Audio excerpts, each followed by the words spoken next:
order. Today it is August 4, 2021, appointed hour, 1:30 p.m. arrives. This is our weekly kind of meeting of the Commissioners, essentially Finance Committee, but we have our weekly finance meeting to explore various topics in detail. And we'll be getting to a specific topic in a little bit here. Just a couple of items tap for business housekeeping. We have an opportunity for public comment at this point for any issues aside from the speakers who are already on tap for the topic discussion. Do we have any additional public comment? There are two people. Two people, okay. They're on Zoom. All right. Anyone who would, the attendees who are on Zoom, if you would like to offer comment or ask questions of the Board of Commissioners, please use the raise hand function. Give that a few seconds. Do we have anybody offering? Just have observers. Nothing yet. Okay. All right, no raised hands. So with that, we'll proceed past number 2, the public comment period, on to item 3, which is the consideration of the minutes from our previous meeting, July 28th. We appreciate having action on those today. Move to approve the minutes of July 28th. Second that motion? Okay, it's been seconded. All in favor indicate by saying aye. Aye. Motion carries. Okay. Very good. That'll move us to our main topic of discussion today. And this is the listed on the agenda, the letter of grant support for Central Penn College. We have several distinguished guests with us today. We appreciate you being here. Just as a reminder, we had several individuals from the college and supporting organizations before us a number of weeks ago asking for support in their effort to transform the college to nonprofit status. And in the time since, there's been a great deal of evolution of the situation, and the original details of the transaction that we heard about have continued to be in flux. There's considerable material change to the original proposal. So our goal today is to welcome them back, allow them to present their plans going forward and their request to us as defined here, and they present the modified request, and they'll provide the commissioners with an opportunity to ask questions on that as well. So whoever would like to go first, and you're right. Is there a good spot you want me to sit in? Is there a preference? Great. That would be great. Thank you. So, that's perfect. For the purpose of the public audience, and ask everybody to identify yourselves. Sure. Your role. Please. Good afternoon. My name is Linda Fedrizzi Williams. I'm the president of Central Penn College. I'm here today with the chair of our board of directors, Robert Howey, and with Sean Farr, who is our vice president for administration and finance. He's also our CFO. And joining us via Zoom is James Reeve, who is the president of Social Enterprise Institute, the consultant that's been assisting us with the nonprofit conversion and specifically with the financing. So I want to thank you for meeting with us today. I recognize that this has been evolving and complex and convoluted at times. It has been for us too. Just to let you know where we are in this process.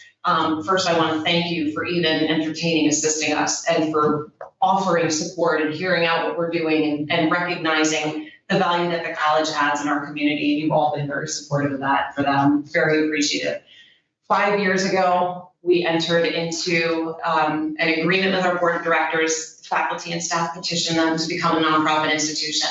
That was in 2018 or 2016. And at that point, the employees recognized that this was something we had to do for the longevity of our college. We're an employee-owned institution, 100% ESOP. We're the only institution like that in the country. There are other for-profits that have a portion of shares, but to be 100% ESOP makes us a bit of a unicorn. Sounds great in theory, but it's been really difficult to sustain.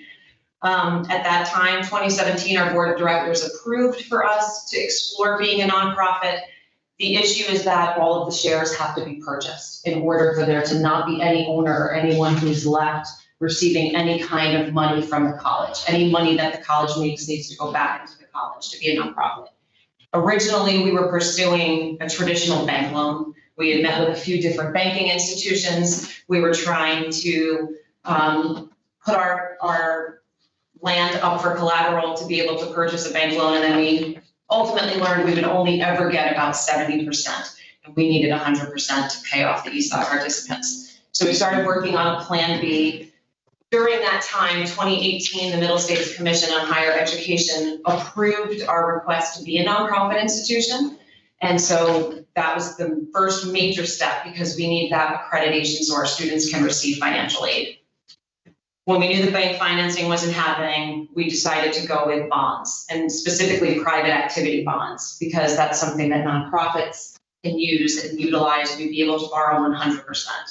That commitment started in 2020. So during COVID, our board of directors pursued a new route for us to do that, and we were happy with that. We started pursuing that. We created a separate nonprofit entity, that's Central Penn 1881, so that the day that the merger takes place, ESOP participants would be paid off with private activity bonds, and the college could be a nonprofit institution. During that time, the Pennsylvania Department of Education approved our request. They didn't receive any public comment. The United States Department of Education got back to us this summer as well, which was unheard of. We thought that would take a lot longer. They gave us a list of documents we needed once we officially merged and became a nonprofit institution. And sort of the last step was to actually sell the bonds. And so our first request to you was to really be a credit enhancer in the form of a debt service replenishment fund. And what that would have done is it would have given us the county's credit rating, and we could have rated bonds that we were able to sell quickly. When we realized that that wasn't feasible for the county and that that wasn't going to happen, we had to regroup. And I will tell you, we're a little bit at the mercy of the underwriters, because they're telling us what we need in order to sell the bonds. Because now that they won't be credit enhanced, they have to be unrated bonds, which are essentially junk bonds, that we have to have some way of guaranteeing the underwriters and the people purchasing the bonds that we have the funds and we're able to do this and we are stable. We can't use our own credit enhancement, because even though we've been around for 140 years, this year, we're considered a brand new entity the day of closing. When we're a nonprofit, we don't have any credit history. So with that said, the underwriter told us if we are able to secure 3 different sources of backstops, 3 different funds, that would be enough to tell our story, be a credit enhancement, and go to the unrated bond market and have a chance of selling the bonds. So the college is funding the first reserve fund with bond proceeds. And the reason that the amount changed, because originally it was 1.1 to 1.2, now that they're unrated, the interest rate is higher. So the debt service reserve is now 1.4. That's why that number's changed as well. So the college will fund the first with bond proceeds. Our education foundation is a separate 501c3 entity. They're an entity that awards scholarships to Central Penn College students. They've already awarded an additional $1 million this year in scholarships for our students because we have such a need. The Education Foundation has committed to giving another grant in scholarships to be one of those reserve funds by 2023. That's the other part of this. Our lease payments won't start until September of 2023, which is why that's when those reserve funds need to be funded. What we're here to ask you today, and how this has evolved so much, is that we're requesting that the county also give a grant to the college in the form of $1.4 million that can be used as a reserve fund. We would only need a letter of commitment from the county, and the fund wouldn't have to be funded until 2023. The difference is that it's showing the underwriters in our story that we have these 3 funds to get us through what the feasibility study has demonstrated are the years for us that are the biggest risks. And it's 23, 24, and 25, because those are the first years that we have a lease payment. Our fundraising needs to have started to pick up by that point. We need to have more students by that point. So really, that's why they want 3 years of backstop. If the money is never used, and that's only used in the event that the college can't make a lease payment. If we can't make a lease payment, we have our first reserve fund that we've set to pay that money. And then that gives us 3 years basically of debt service. If it's never used, then the county can have that money back.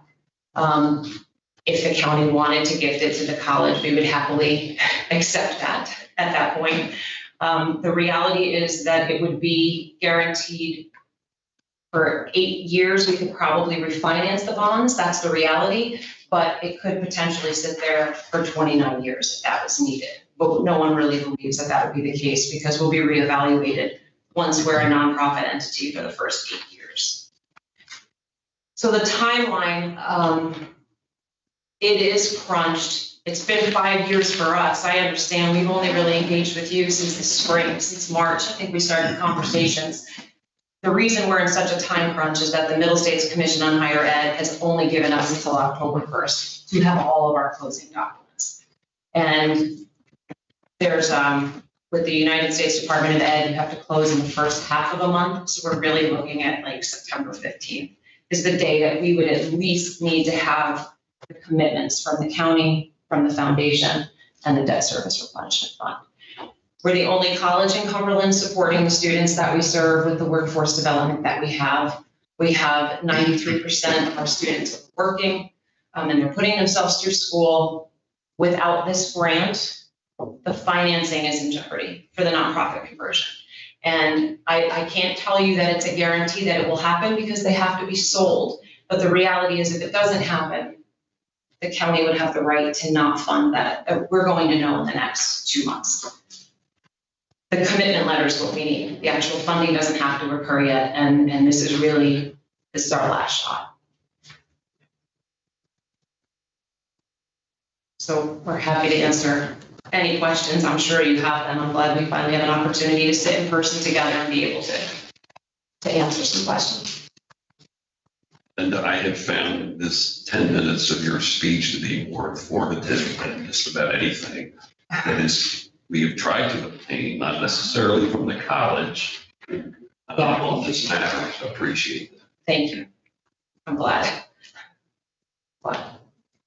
I will say that I really wish that this had happened sooner and it would have happened with the three of us. Because I really believe that we would not be sitting here at this point in time at the last minute dealing with this. I do have a series of questions, but I will yield the floor for now to my colleagues. Okay, I'll ask a couple. And we receive certain information one day, then the next day it changes. I just want to make sure that now there is no escrow account being requested from East Pennsboro Township. No, and I can explain that. The township coming into the picture, we had originally gone to them once we knew that the county couldn't be the backstop and asked if the township would be able to, and they couldn't. The college generates more revenue than the township does, right? So when we knew that there wasn't going to be any funding, they wanted to be helpful. And so we appreciated their support and we met with them, gave the same presentation, the informational presentation that I gave to the three of you back in April. And really they wanted to know what they could do to help. And the original idea from the underwriters was that maybe the township being affiliated and managing the escrow fund could be helpful. And then they quickly realized it makes it way more complex and convoluted and difficult to understand, and it muddies. So no, the escrow account does not have to be managed by East Pennsboro Township. Really, Wilmington Trust is the one managing the debt service reserve fund from the college. They could manage all of the reserve funds. All right.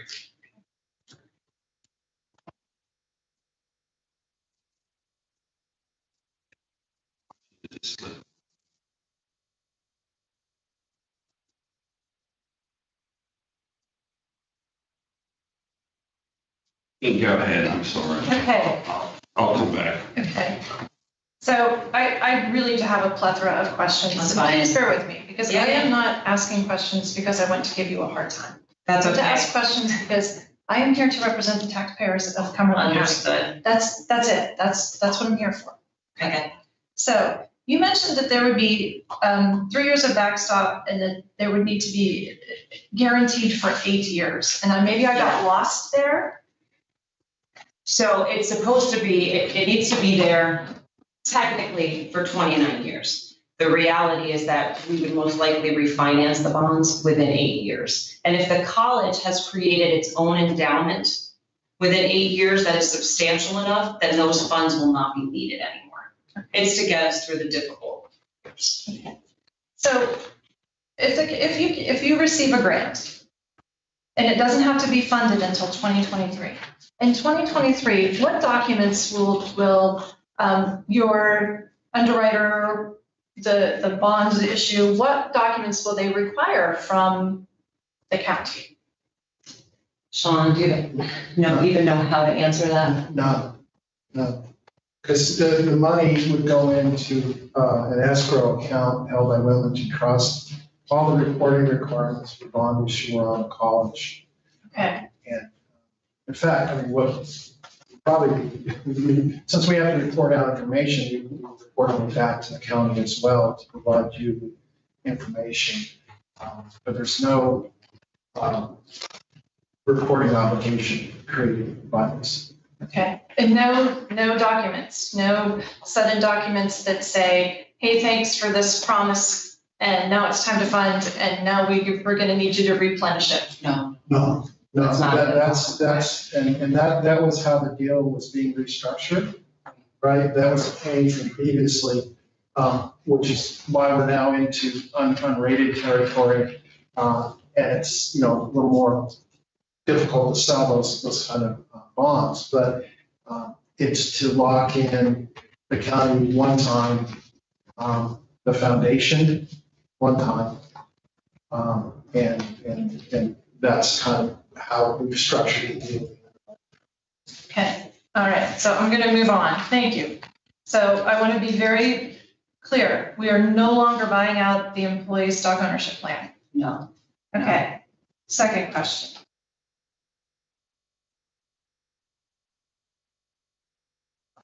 And maybe Mr. Tucky, you can answer this. Why didn't the IDA just lend the funds to the nonprofit so it could buy out the for-profit? Well, we do not have the funds. We're not, the IDA is an authorized authority, which by going through the IDA makes those funds tax exempt. So we're just a conduit identified here. Okay. So then, Mr. Tucky, how did this transaction make it to the IDA? The actually representative from Katy, who the IDA employs some staff from Katy to help administer projects that go with it.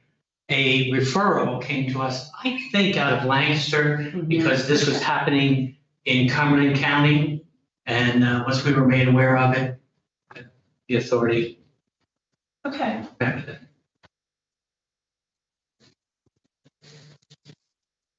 Okay.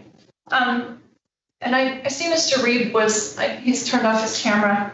But I am wondering, why is an outside LLC being used as an intermediary?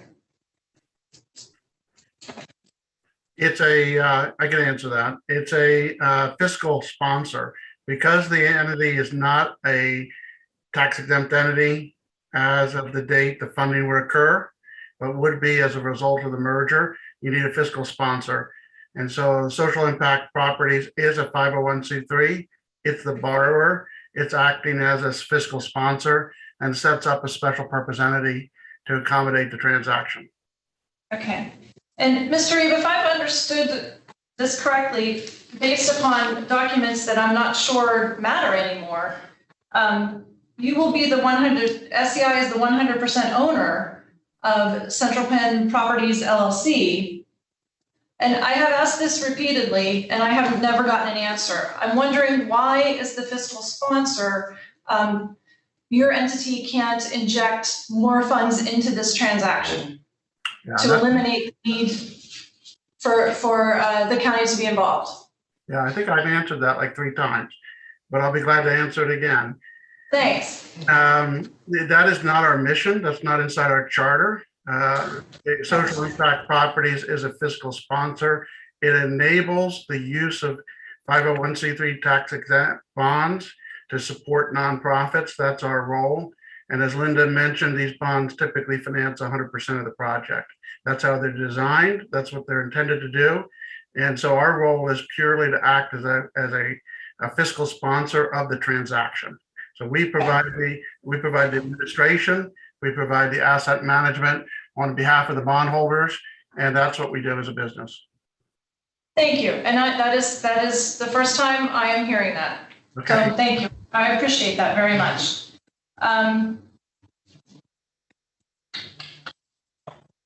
So Mr. Reed, will SEI charge beyond debt service on this transaction? Yes, we charge we have to provide a audit. Baker Tilly is doing the audit. We have to do tax return. We have to do MF filings, which is the filings for bonds. And for that, we charge an administrative fee. All right. Well, church beyond debt service. So, Mr. Reed, I believe then as Central Penn Properties will be the owner of the real estate. As a nonprofit, you will be exempt from paying county, municipal, and school taxes.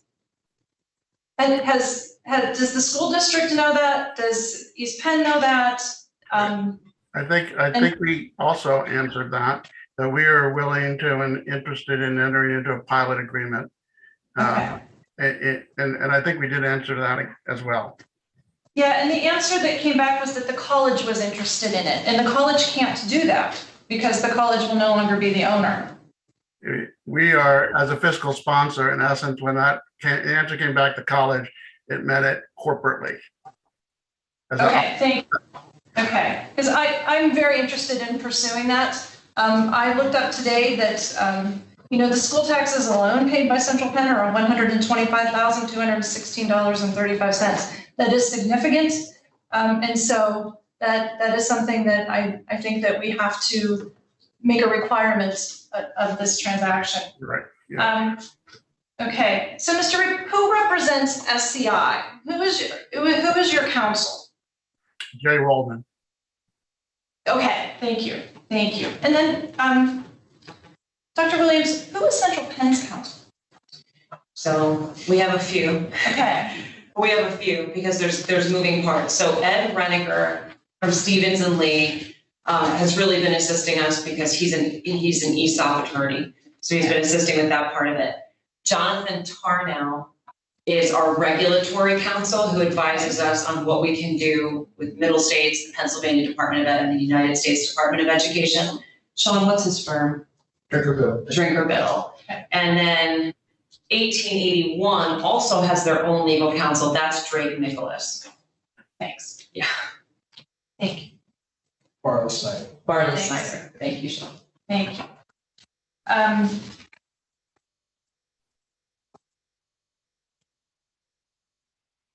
Dr. Williams, how many students at the college are from Cumberland County?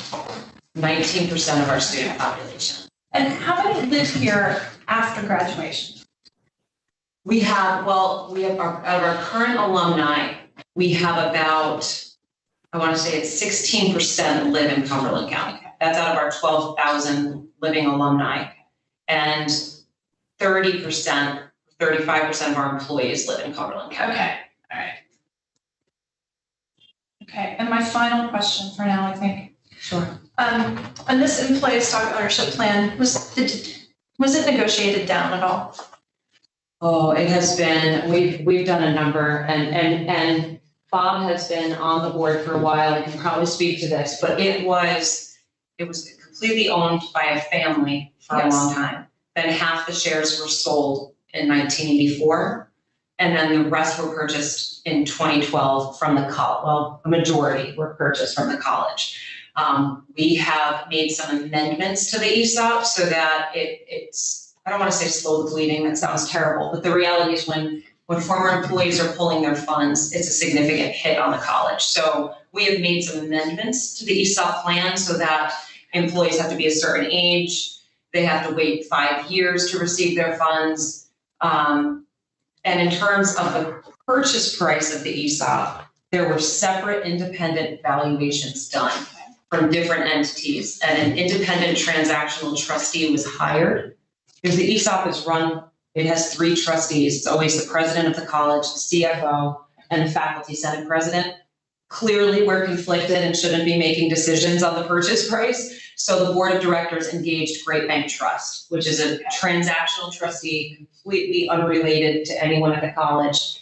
They conducted a valuation and negotiated the fair market value. And the reality is the college at this point in time is worth more in our real estate than as a going concern, which is how they arrived at the number they did for the purchase price.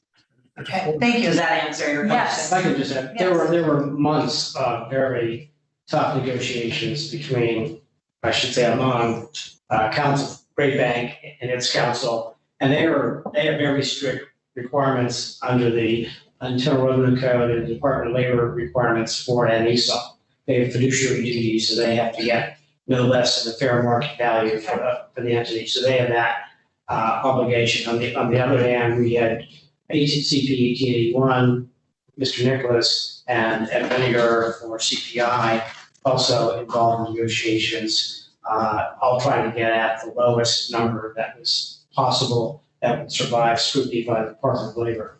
Because they came in, the Department of Labor came in and found that the number wasn't within that fair market value range.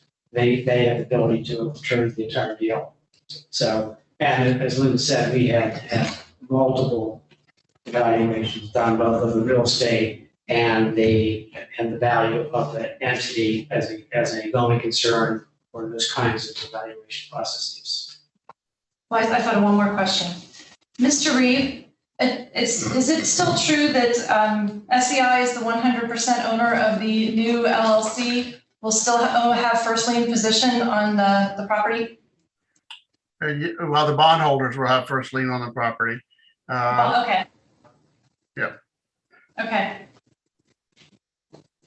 Thank you. Thanks. That was very, very helpful. Thank you. I remember some of my other questions, comments. Linda, first of all, I think I speak for all three of us here on the board. We want to help Central Penn. We will also want to help the other colleges and university in the county in any way we possibly can. I'm glad that you understand the debt reserve credit enhancement idea, just at least for me as a public official, did not sit well. Sure. It just wasn't a good thing to do. But we have talked over other options, other ideas, and one of them is, would you be agreeable to potentially applying for ARP funds? Sean? Yeah. I'm going to throw it to you. Yeah, I think that the concern would be is what kind of restrictions. Well, we'd always love to apply for grant, especially as we get to a nonprofit staff. That's part of why we're doing this, so that we have more funding available to us. But those funds come from the federal government, state restrictions, from the state to the county restrictions. The county's going to develop a program.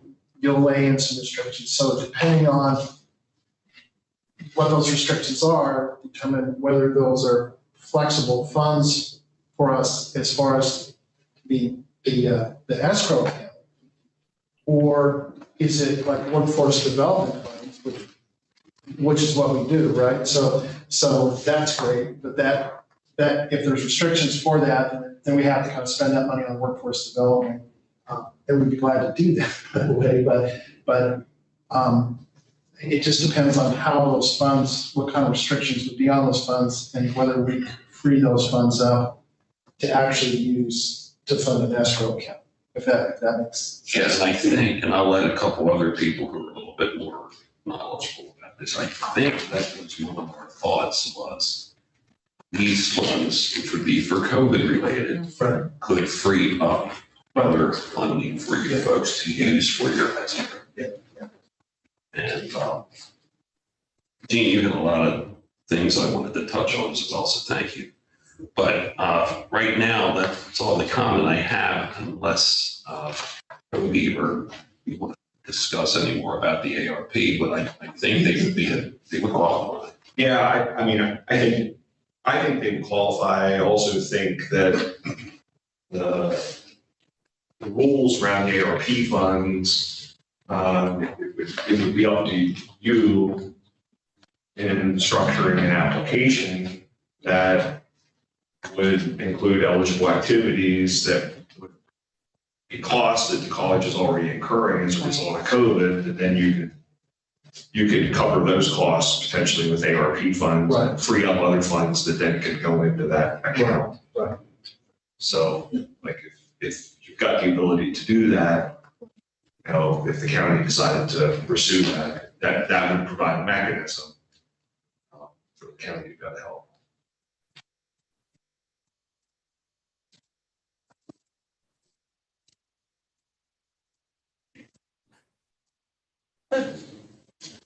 Dr. Will, I'm wondering what you need, what do you need from us today? I don't think we need it today. I think what we're looking for is a commitment that the county can award a one-time grant of 1.4 million. If we had that and it was just a written commitment, I think that would satisfy the underwriters and allow them to be able to start selling the bonds, because that's the next part that is really going to be a determining factor of how fast they can sell those bonds so that we can hit our deadlines. That's the only thing that's actually needed. And you need that by September 15th. I think we need it prior to that. We need it we need to close by September 15th, which means they need to start selling those bonds soon. What's your deadline for a letter?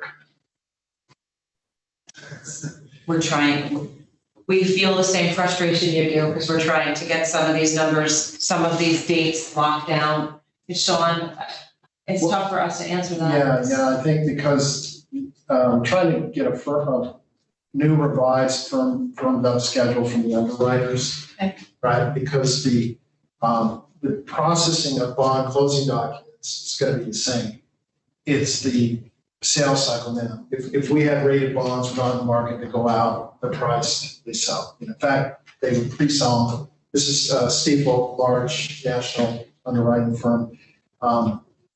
They had a buyer to buy this bond issue if it was backed by the county, somebody who has an appetite to buy municipal backed bonds, right? So now they're gone. So now we got unrated bonds. That sales cycle, as it were, selling the bonds is an unknown. And I just was talking to the underwriters this morning, trying to get a range from them, and that range then will dictate. So, I mean, kind of the sooner the better, I guess, is what we need from the county, because we don't know how long that back end aspect of some of the bonds. And I think it might have been brought up, but just to clarify that, if the county were to give us a commitment, and if for some reason the deal didn't happen, your commitment is to fund by 2023 if we're a nonprofit, right? So if it didn't happen, then you wouldn't have to fund it. Now, if we're talking about using ARP money, then that's probably a different thing, because that's grant money that you're distributing, and we could use that money whether we're a for-profit or nonprofit. I will say that. There's a distinguishment there of the obligation to the county is really, we're doing this deal to get to nonprofit status. If we're not successful in doing that, then your commitment, doesn't need to be executed. If it was just a pure financial commitment. Well, okay, I'm clear that there's no time. But let's be clear about the grant process, the ARP. If you're looking for an absolute unqualified commitment of funds, I'm not sure how that can be done, because there are requirements, as you mentioned, under the federal law. There are requirements that the county will impose on grant recipients. Right. Yeah. Auditing requirements, all kinds of things. Right. So if you're looking for a letter that says the county agrees to provide you a grant for $1.4 million, I'm not sure that that can be done. Right, I think that's a complicating, if you're talking about ARP dollars, there's a whole process behind that you're just starting to do, right? So if you're looking for ARP as a source, then that extends the timeline. And so that's why if it wasn't that source, if the county used a different source, that, that would change that timeline for us. So, But that other way of doing it would mean the county would provide, if not ARPA funds, I would assume general funds, and pay them to the trustee to hold it the escrow. Right. Which places the county right in the middle of this financial arrangement. well, no, I think that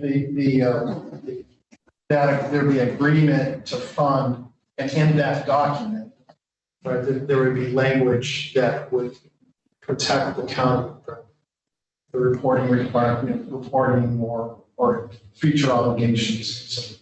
So if it were done by general fund money, we would be signing, the county, would be signing a contract with the trustee as to how those funds will be handled. Yeah, and I think, because, you've got, the trustee will hold those funds, so then you've got the investment parameters.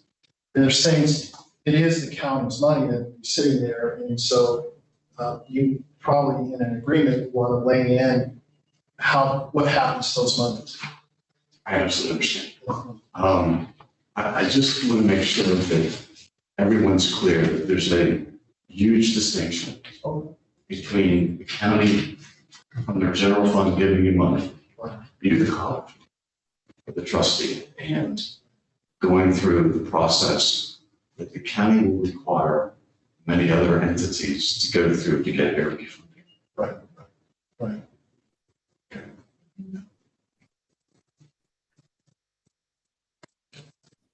Just want to clear, so that is not to say that it couldn't be funded from general funds or other funds without some protections built into the contractual arrangement.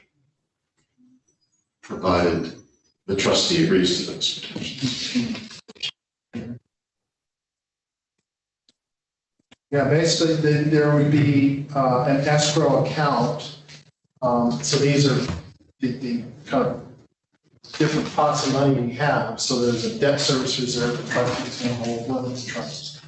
There would be a separate account in the name of the county escrow account, Cumberland County escrow. The money gets there. So like if it was drawn upon, you notify, so there's a whole parameter that agreement where you put out the money that dictates how you're notified if it's drawn upon. Like if we're in default and default notices go out, the county would be notified because you've got money that would then be at risk to be drawn upon for a default. But also because of the duration, potentially until it's refinanced, if the bonds for 29 years, there becomes an investment parameter. So you want to put, these are the parameters of how we want these funds to be invested by. Conservative, not conservative, whatever the parameters the county puts on it, really, your existing investment policy. Put that on, the trustee would be responsible for maintaining that. The escrow agreement that I reviewed 2 days ago, after I was informed that there's this grant idea that the college was willing to consider, required a deposit of funds into the escrow account and required the county for 31 years to replenish that account during the life of the bonds. I read that 2 days ago. Yeah.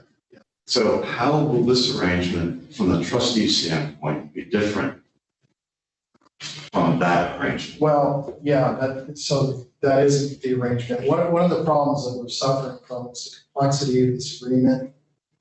We have maybe close to 10 law firms now representing different firms, and so people are doing different things. I'm suffering among them. Yeah, I understand. But my point is, I'm curious how you can have the backups as you described still that were in versions of which were in place earlier. Right. And have an escrow account which no longer needs to be replenished. What's taking the place of the obligation for someone to come up with more money if the escrow account goes south? That's why we're in unrated territory. Yeah. That's why we're really in junk bond status here. It's that because we're down with the underwriter is providing basically three fundings, and then that's it. So that's a secure, well, and the property itself, obviously. You don't expect a commitment from the county until the county knows exactly what they're agreeing to. Oh, for sure. Okay. Yeah, no, yeah. And this comes back to the timeline. Yeah. I hate to be selfish. Yeah. Having lived through this for how many weeks now? It's my preference that we don't have an agreement and then be told that day or that next day that we need a decision from the county. Yeah. Is that gonna happen? No, I think that what's happened, transpired over the last few weeks has been, we were working down a path with hoping the county would back the debt. That became non-viable. So now we're in a scramble mode and the timelines. And so it's been like copies, things are written, distributed out to people before they're really clearly vetted out. And you're on the recipient side of that as well. I'm a victim of that. Yeah, too. yeah, you're getting. My point is, I'm getting way ahead of myself because the commissioners need to decide whether they want to do just a grant arrangement or something else. Right. Yeah. Now, I think, so I guess you've engaged McNeese Wallace. Right, and what they reviewed, the escrow agreement that I reviewed 2 days ago. Oh, okay. Which is practically useless. Yeah. We also had different versions of different documents, different scenarios. And, so all I can really do is apologize for that. I'm a consumer of those various iterations myself, of trying to figure out. We've got various law firms and writing different paragraphs and inserting, and taking out, and you've seen it because it gets really messy. I'm not looking for an apology by no means. I don't need an apology. No one else does here. I'm just touching on the point that Commissioner Fauci made. Yeah. That the sharing of information has been horrendous. Yeah. I mean, horrendous. So I'd like to get that behind me. Okay. Whatever you can do to give them information, what they need to know to make a decision. Right. Probably or possibly today would be best. Well, not today, because we want to get you the right document. Right. So we got to be clear and internally, not try to speed through our process to get you the clean document and say, here is the document, no changes, this is it. You can then react to that and then request edits and changes. I understand, but I think for purposes of today, because it is an unknown as to when you're going to get a commitment, I think the Board of Commissioners needs to make a decision as to conceptually whether the grant is the best way to go or not. Right. In the absence of any documentation. Right.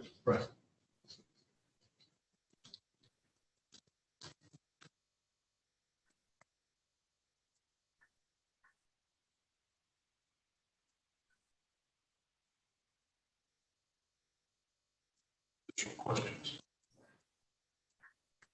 I know that I would like to know the current financial status of the college. I have most certainly seen the projections. And they are based on a lot of things, right? They're based on some pretty high bars. So I am very interested in the current financial status of Central Penn College. Speak to that. Do you want me to speak to that? Oh, go ahead. Yeah. I'm sorry, Commissioner. So the college has been losing money for the last 2 years. We're budgeted to lose $2 million this year on expense budget at $18 million. The loss revolves around declining enrollment and declining students in housing. That was aggravated by the pandemic.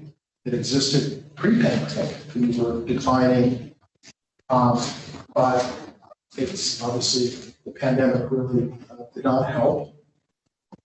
So the need to make this transition to get to nonprofit status is to free up an advancement function. So as a for-profit right now, we can't raise money. As we're for-profit. To get to, in the financial projections, as we get to a nonprofit status, it frees up the ability to not only raise money, which we think we could start doing and be successful at, but it also frees up our ability to get federal funding and/or state funding to the college. And I'll use an example here. Another private college located in Harrisburg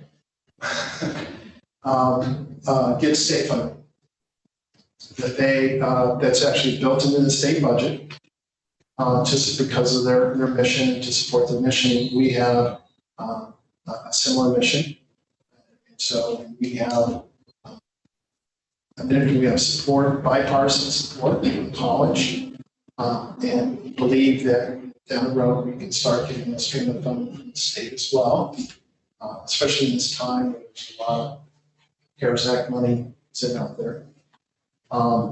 And that would, something that we can't currently follow. There's also federal programs because of our mission, there's literally millions of dollars a year that's left on the table because we're not a nonprofit.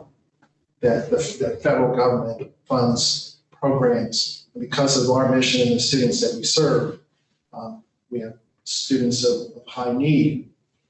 There are programs specifically around student services and supports that we could qualify for. So we believe that it's very reasonable that we can build that up. Now we have to get into funding cycles. It takes a couple of years to get in the funding cycle for governmental entities. And that's why it's 23, 24 we're exposed, because it's really, we're projecting, we're starting to see that uptick as we get into 24, 25. Enrollment, we need to rebuild our enrollment. Our enrollment's been declining. And yet the niche we serve, and there was a report that we had on what is the marketplace, kind of a market study for our institution, or serving in the greater Harrisburg area, but specifically Cumberland County. What is the need? What is the market? And how does that match up with the degrees that we have, the certificates that we offer? There's a high need there. Right? So what's happened is over time, we got off track a few years ago. We kind of traced this back to starting about maybe 10 years ago. We got off track from who we are, what we do, and the students we serve. And we can correlate that to the declines. The marketplace hasn't declined. There's students, there's adult students. 53% of our students this term are online, full-time online. And those are primarily adult students who are taking classes. They work full-time, they have kids, they have responsibilities. They're trying to get an associate's degree, they're trying to get a bachelor's degree, they're trying to get a master's. And they live locally. Yeah. So even though they're online students, they live within the region. Yeah, it's kind of, we're not this national online provider. Our students are local online, so even though they don't come to the campus, they can and do periodically events. So those are the challenges in front of us. Well, and I think it's important to mention that while we've lost $1 million this year, and like Sean said, we're scheduled to lose $2 million. So have our sister institutions, but they've received so much money just in the last round of higher ed relief funds that they haven't had to make cuts. We made cuts in December of last year. We had to eliminate 6.5 positions. We had to cut $1 million from our budget. I know there's 3 other institutions in our county that we're talking about. And in the third round, one's received 14.9 million, one's received 5.5 million, and the others received 3.7 million. And they could use half of that on operations of their college. We didn't receive anything. Is that because they're nonprofit? Yes, it's because they're nonprofits. So the federal government made a decision on the second round of higher ed relief to not allow for-profits to use any money other than stimulus checks directly to students. And the students do not have to use that money on their tuition. It's just a general stimulus check, which is needed for our students. And we still received 247,000, nowhere near those amounts, and that went directly to students.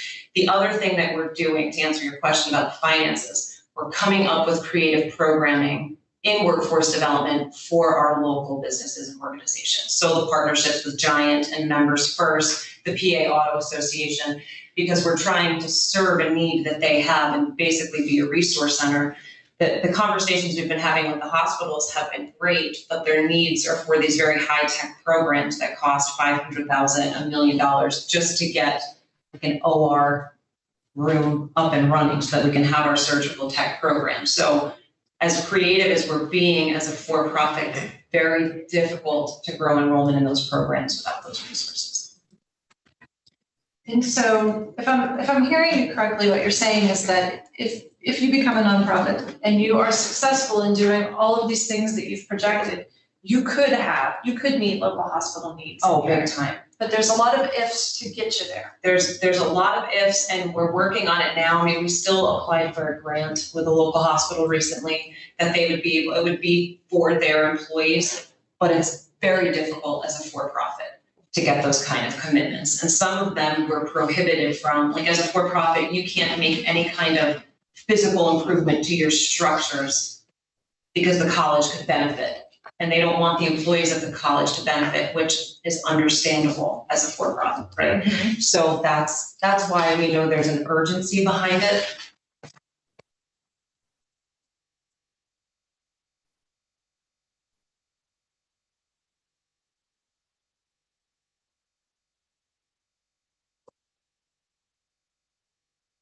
Our finances are holding their own, but we know that long-term, it's only going to get more difficult.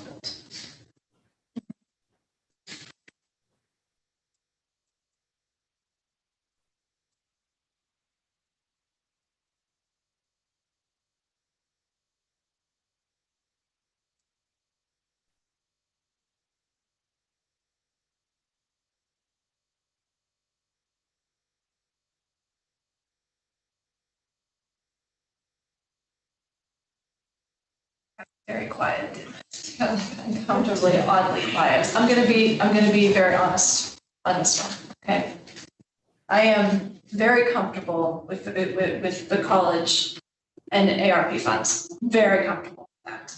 I am very uncomfortable with using Cumberland County taxpayers' real property dollars to fund this, incredibly uncomfortable with it.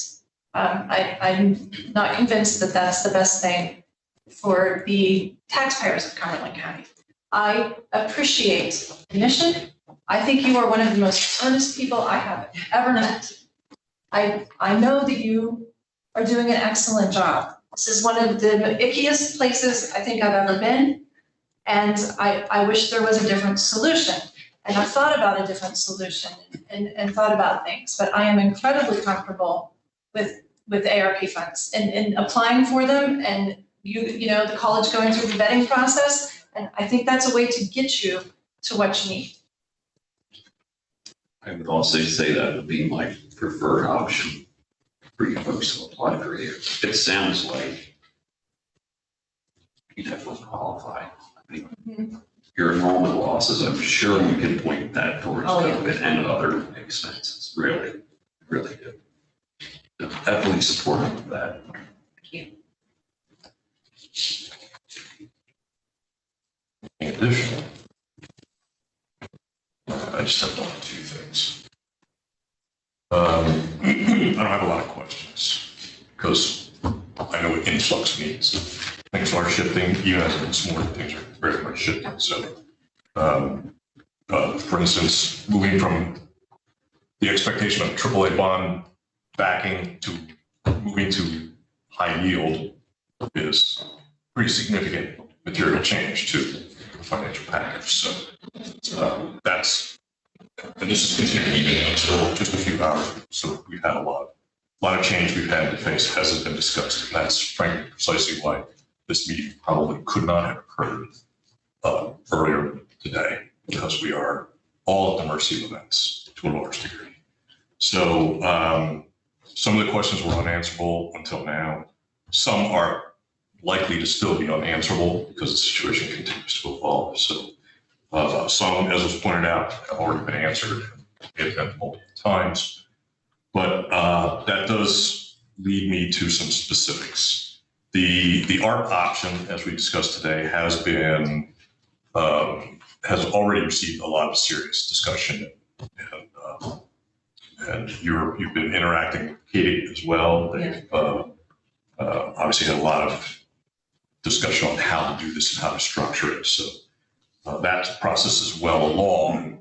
As you know, putting together a new grant program can be time consuming. So we're fortunate that we have a bit of a head start on that. So, but I do have a question here. So if we are to go with the understanding that only ARP money is worth putting into this, and that we're all for it. Free federal money from Washington pays for it, but we aren't going to invest anything of our own in it or even consider it. How satisfied would the underwriter be currently with a commitment that says essentially you may qualify for a grant that doesn't even exist yet? You have to take that back through the underwriter. I will say that. Because that is basically what's being discussed here. Yeah. So they are being flexible because they're trying to, in their minds, put together a package to tell a story, right? Because these are unrated bonds that they could sell. Right. And at what interest rate. Right? So, ultimately, we're trying to put together what we can and then go back to the underwriters and say, well, this is what we've got. Does this work? Does this not work? And those, so it's kind of a flexible situation that at least my experience with doing bonds, which are governmental, it's pretty straightforward. You collect revenues, you issue bonds, you get all the data, and it's all good. This is more fluid in the sense of this conversation back and forth. Well, what about this? What about that?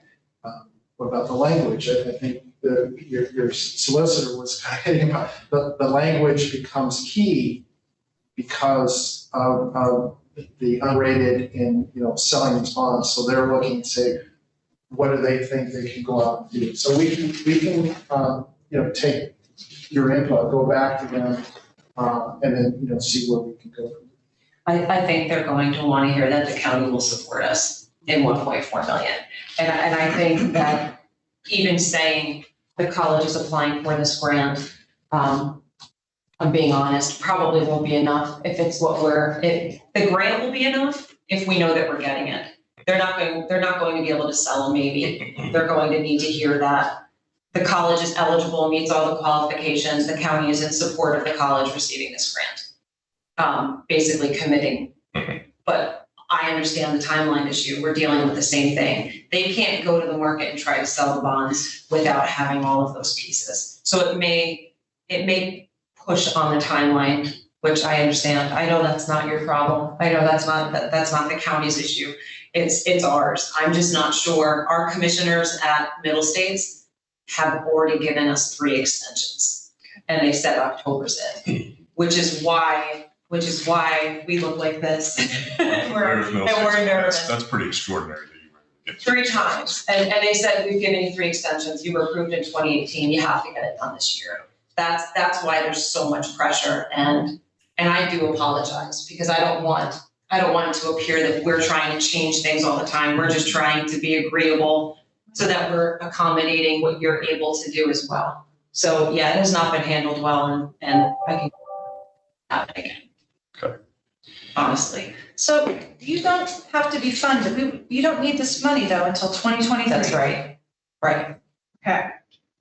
Yeah, part of this is we're the way the bond issue is set up, we're going to defer, we're capitalizing 18 months worth of interest.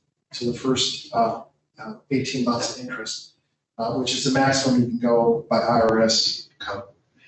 So that's going to get capitalized in the bond issue. We're deferring principal payments until 2025.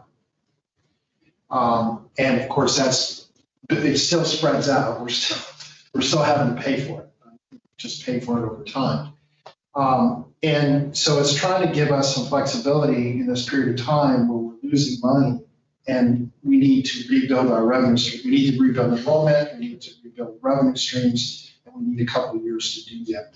So the bond issue is structured. So the real exposure, like debt service, isn't really getting paid until 2024 or 25, right? So the debt service reserve is sitting there and it has no exposure until we have debt service if it didn't get paid.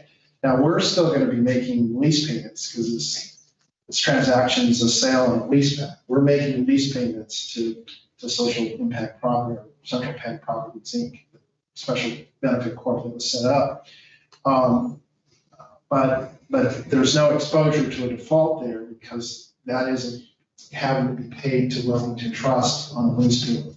So now, having said that, the whole financing structures and has to be kind of reshaped a little bit here because we have higher interest rates on a rated basis. So we're going to have to pull back some of those, and that can move that 25 can move 24 to 23, which is how we kind of get to 23. That's potentially where that debt service reserve, if we weren't making these payments, would get hit. The first one funded by the bonds and then be backfilled by, we've got these two iterations. We've got funds from our foundation and then we're looking for a grant county. So that's how it is. I have a question for Stacy or Toby. Is the ARP application a complicated process? I don't think the application is complicated. I think we just need a short period of time to review the reporting requirements of the application to make sure that we are capturing all of the information we would need so that when we report this back to the U.S. Treasury, there aren't any questions. Yeah. Honestly, the way I was thinking about it is that the first round, this initial application would be pretty simple. And then once an application would be received, there would be probably additional information that might be needed. And that could be captured after an initial application will be received. So you could score projects based upon the initial application and then continue to collect information or make sure you have the adequate information for an actual agreement is written.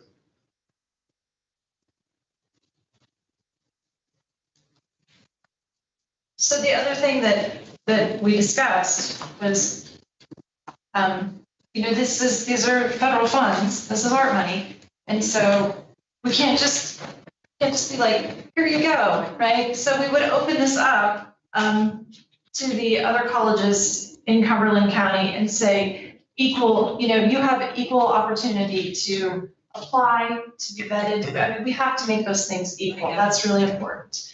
I am not against working this project so that you have something by your timeline. I'm not against that at all. And I will tell you that I'm watching Stacy kind of get greened at the gills because there's a lot that has to happen.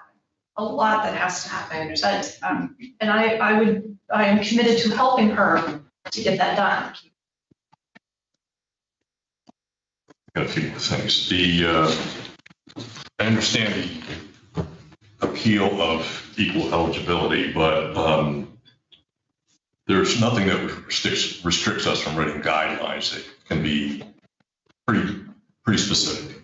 And I think personally, I think the fact that other schools have received relief monies, if not, certainly should be something that counts in your favor. That absolutely could be legally written into the guidelines. So if there's anything that's unequal, it's been how you folks have been treated vis-a-vis all the other colleges. So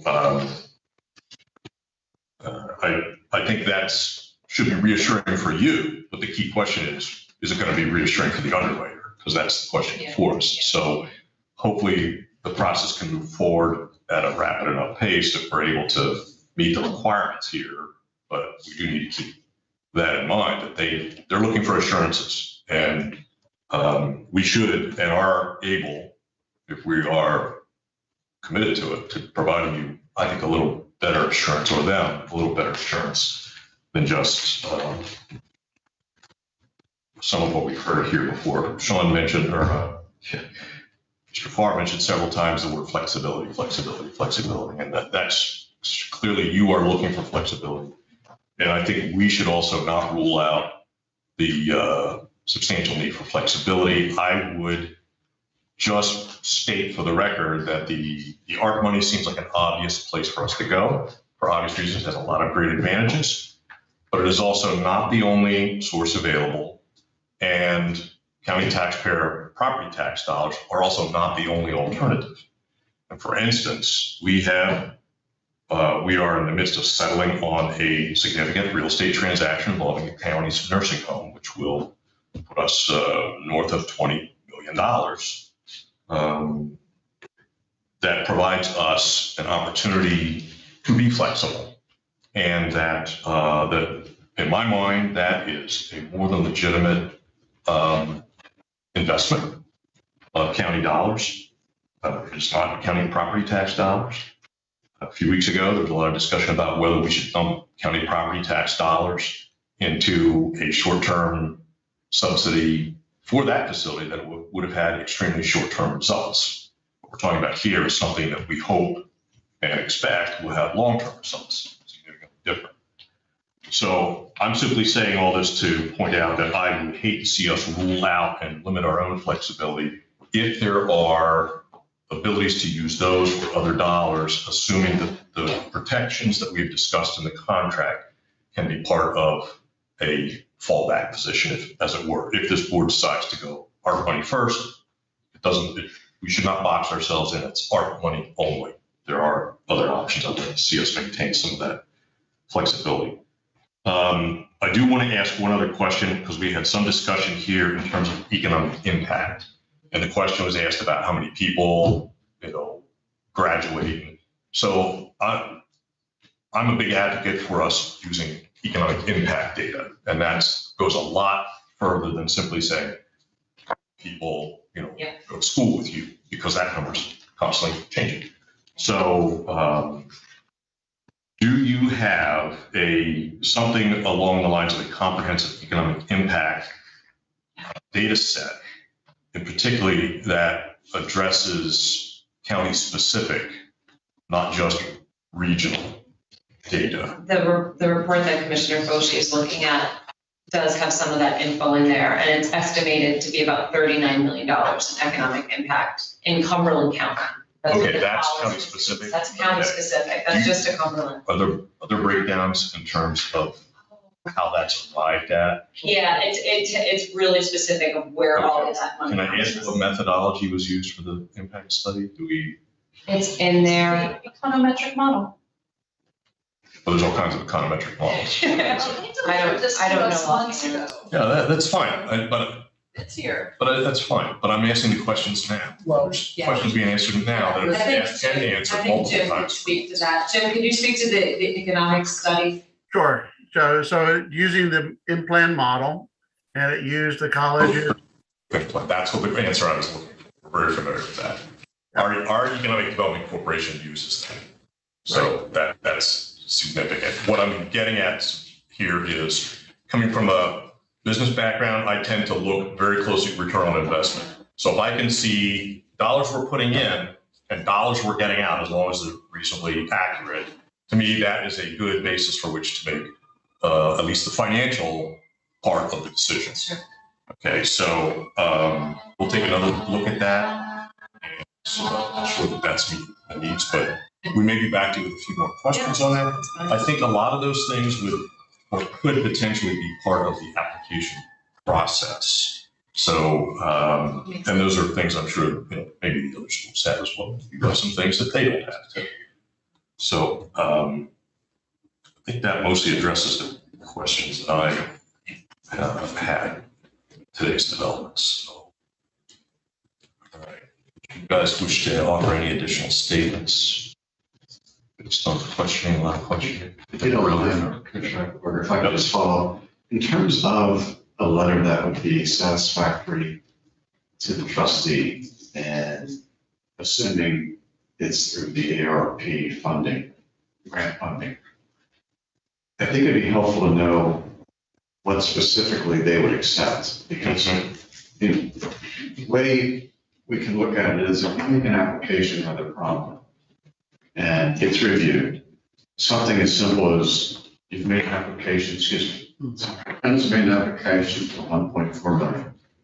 The application has been reviewed and they're eligible and they meet all the requirements for the issuance of the grant, the funds will be available on X. I mean, that is a pretty clear indication that funding is available and won't be provided.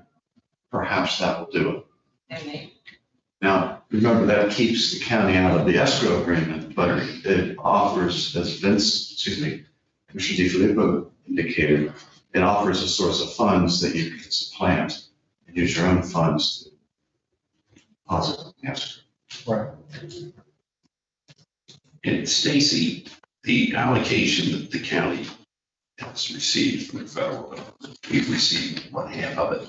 Yeah, just a little bit shy of half, about 24.2 million. Okay, so there's money there. So I'm just raising that. That's, We'll verify that Yeah, that- immediately and let you know. That's an excellent point. it's Stacy's idea. So, for the record, make sure that's in the minutes, please.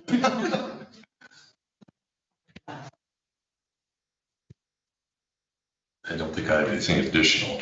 Again, appreciate you folks coming in today. It's been really helpful. We appreciate it. We understand this situation is still moving, but this gives a greater sense of direction, certainly, and answers some of the questions that we're understanding. So, Keith had his question answered. Do you have anything else? I do not think you. Okay, commissioners. Good, thank you. Last chance.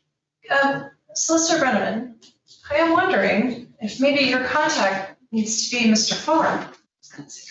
Well, I've heard more from him in an hour than I've heard from anybody in 8 weeks. I will say yes, it'll be Sean. I volunteer, Sean. We've had so many people, it's come the last week, it became kind of a realization to the president. So that we need to pull this in to ourselves. So we have consultants, but we have multiple consultants. There's just too much going on. And things are getting sent out, and I'm getting it to look at after the fact. And then saying, well, wait a minute. And I think that's the same response. It's like, well, wait a minute, this language doesn't belong here anymore. And that's because we got so many people, there's people cutting and pasting. It's not like one person sort of thing. So it's just a mess. And so we've got to pull it back. And so I think I've got to pull it in directly to myself and say, okay, I'm going to be the conduit here. So when something goes out from me, I can represent, this is what we are presenting to be done. That sounds really good, because one of the problems we've had is we're looking at a document that's one or two iterations ago. Right. Yeah. Judgments like that. Yeah. People can't keep up. But one of the observations made this morning was, all these people involved, everybody has this much of the information. Yeah. And when we start all trying to fill in the blanks, it gets really confusing, and sometimes it sounds contradictory. It may or may not be. Yeah. But so you would be the individual who has the most up-to-date information. Yeah. So if we get more flux, shall I say. It needs to, I'll have to funnel it through me Okay. so that when I send it out, I vetted it to all the iterations of problems or issues, and that we have a clean document going out to people. That is what we intend to communicate. If that sounds agreeable to everybody, I think that's a partial solution here. So, yeah. Okay. Anything additional? Anybody? All right, we simply have to ask for other business, which I kind of just did, but that concludes item 4. So item 5 is other business. Anybody have any other issues that need to come before us? If not, we have our thanks again. I'll ask for a motion for adjournment. So moved. We stand. Thank you so much. Thank you, folks. Thank you.